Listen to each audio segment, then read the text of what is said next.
AB48 news Gujarat. હવે નજર કરીએ આજના મુખ્ય સમાચાર પર। અમરેલીના લીલિયામાં હડકાયા શ્વાનનો આતંક। 3 લોકોને ભર્યા બચકા। 2 આધેડ પુરુષ અને એક 8 વર્ષના બાળક પર હુમલો। ઈજાગ્રસ્ત તમામને સારવાર માટે લીલિયા સામૂહિક આરોગ્ય કેન્દ્રમાં ખસેડાયા। ગામમાં હડકાયા શ્વાનના આતંકથી લોકોમાં ભયનો માહોલ। સ્થાનિકો દ્વારા હડકાયા શ્વાનને તાત્કાલિક પકડવાની માંગ ઉઠી। મારું નામ લલિતભાઈ સામતભાઈ બગડા છે। હું નાવલીમાંથી આવતો તો SBI બેંક પાસે મોટરસાઇકલની આડે આ કૂતરું હશે આવીને મને વડસકું ભરી લીધું, લોચો કાઢી નાખ્યો।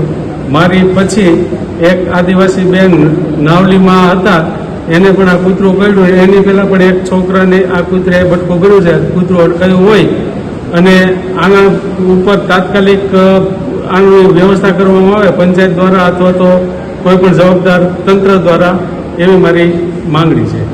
અમરેલીથી મહેશ બારૈયા, AB48 ન્યૂઝ ગુજરાત।